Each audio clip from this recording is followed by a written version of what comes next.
LeBron against Cleveland. Yes. He's got the jersey patch, the 23. 23. Everybody has this in the back of their head. This could be the last time. He could retire. I think he's retiring. I don't think he's I retiring. think he's retiring. I don't. I You will can't just come say back it. with a 24 patch. That's true. 24 That's a Kobe number. is very taken. It seems like a guy who's keeping all of his options open. Golden State, does he catch on in Cleveland? Where does he go for a lesser deal? Tomorrow in Cleveland.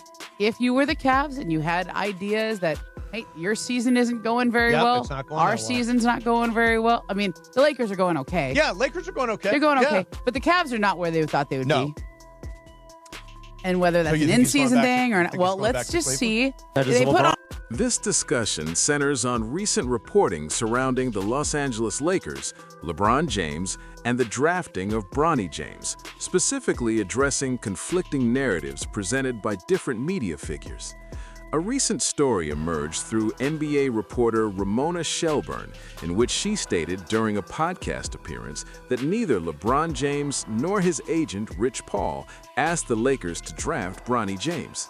According to her account, the decision was made independently by Lakers management, including Rob Pelinka and Jeannie Buss, who allegedly believed Bronny was worth a roster spot and that drafting him would be a positive gesture for the organization. However, this version of events conflicts with earlier reporting from ESPN and other outlets.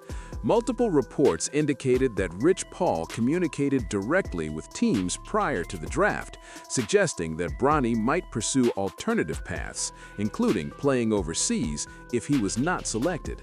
These reports implied that the Lakers were under external pressure related to Bronny's draft status. Additionally, there's the matter of timing surrounding LeBron James's contract extension. LeBron delayed signing his extension with the Lakers and only finalized the deal after Bronny James was drafted.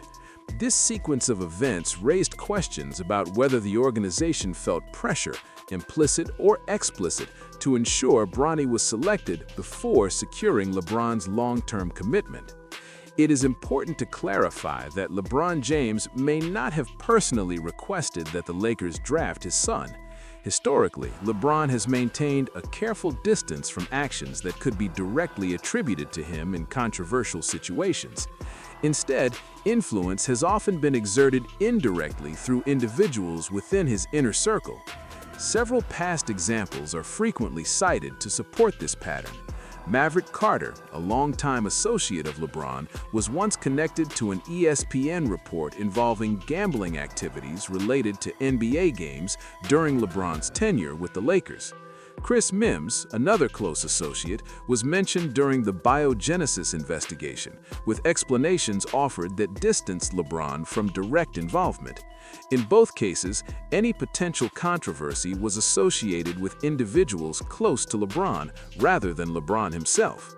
Within this context, Rich Paul's involvement in discussions regarding Bronny James fits an established pattern. While LeBron may not have made a direct request, the combination of Rich Paul's reported communications and LeBron's delayed contract extension functioned as leverage. The Lakers were placed in a position where drafting Bronny aligned with preserving organizational stability and maintaining their relationship with their franchise star. During Ramona Shelburne's podcast appearance, her claim that neither LeBron nor Rich Paul influenced the decision was met with skepticism by other participants. They questioned whether it was realistic to believe that Lakers ownership and management independently decided to draft Bronny purely based on basketball evaluation or talent projection. Shelburne suggested that other teams, including the Golden State Warriors, Dallas Mavericks, and Phoenix Suns, had interest in Bronny James. However, when pressed on whether those teams would actually have used a draft pick on him, the certainty of that claim appeared less definitive. This moment is significant because it highlights the credibility gap perceived by some audiences when media narratives conflict with widely reported timelines and documented actions. Additional context further complicates Shelburne's position. In a past interview, Shelburne openly acknowledged that her close professional relationship with Jeannie Buss has influenced how her reporting is perceived by others within the league. She noted that her access to the Lakers organization and its ownership is sometimes viewed as a disadvantage when reporting on matters involving the team. This admission is relevant because Shelburne has frequently been the first to report major Lakers-related developments, including internal changes, trades, and organizational decisions. Such access suggests a high level of trust between the reporter and the organization, which can create an expectation, fair or not, that reporting may align with the franchise's preferred narrative. In contrast, Baxter Holmes, another ESPN reporter, has a reputation for investigative reporting, supported by named sources willing to speak on the record. His reporting on internal Lakers tensions involving LeBron James, Jeannie Buss, and organizational control has been more critical and less protective of the franchise's image.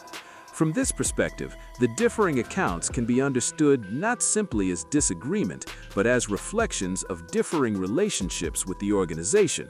One approach prioritizes access and continuity of sources, while the other emphasizes investigative distance. The Lakers, as an organization, have a vested interest in avoiding the perception that they were pressured or coerced into making draft decisions. Acknowledging that external influence dictated a roster move would undermine their image as a stable, well-governed franchise. Therefore, framing the Bronny James selection as an internal, voluntary decision serves to protect organizational credibility. At the same time, maintaining a functional relationship with LeBron James remains important. Even if the partnership is nearing its end, maintaining goodwill benefits both parties in future business, branding, and historical narratives. Within this framework, Ramona Shelburne's reporting can be viewed as reinforcing the Lakers' institutional position, rather than directly defending LeBron or Rich Paul. The emphasis is not on absolving individuals, but on protecting the franchise's public image.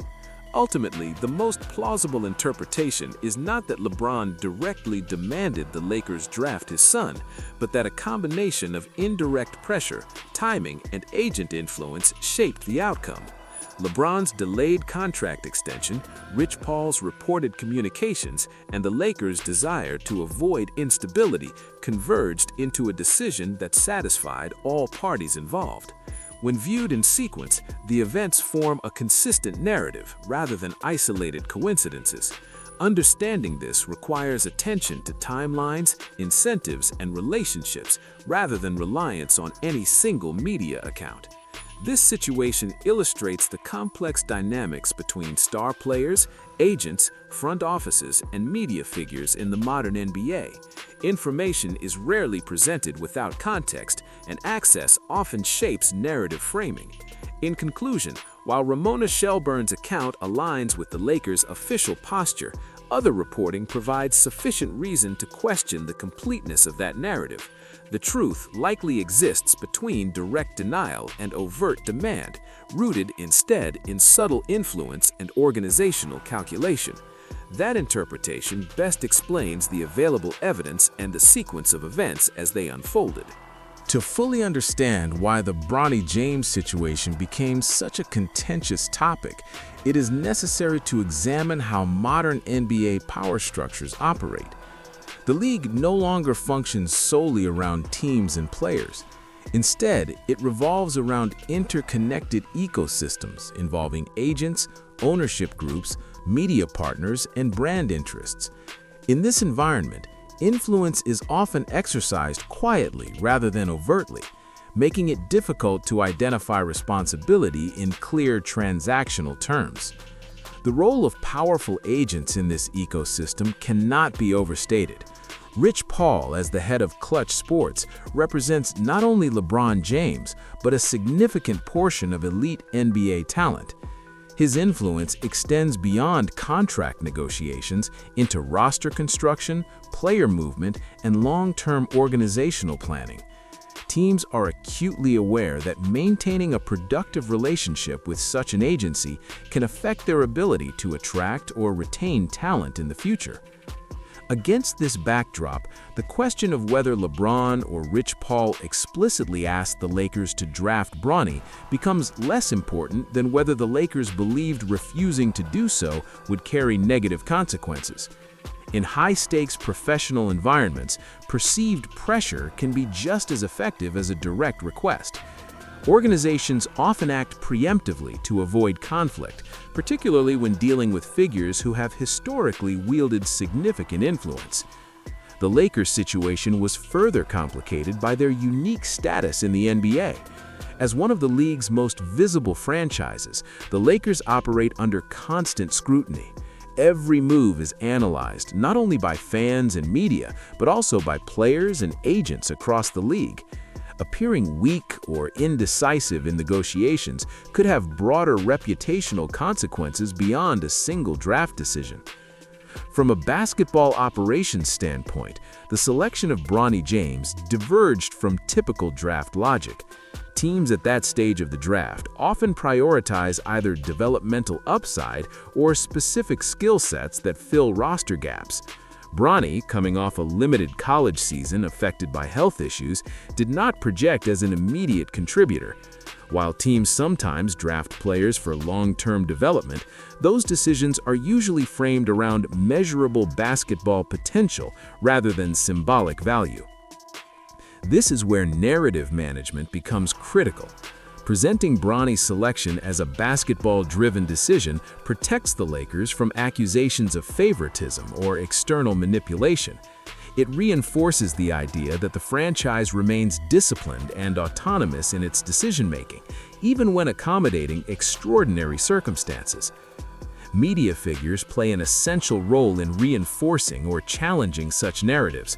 Reporters with close organizational access are often positioned to communicate the team's preferred framing, whether intentionally or as a byproduct of source relations. This does not necessarily imply dishonesty, but it does suggest that certain perspectives are emphasized while others are minimized. Ramona Shelburne's long-standing relationship with the Lakers places her within this context. Her reporting has frequently reflected an understanding of the organization's internal logic and priorities.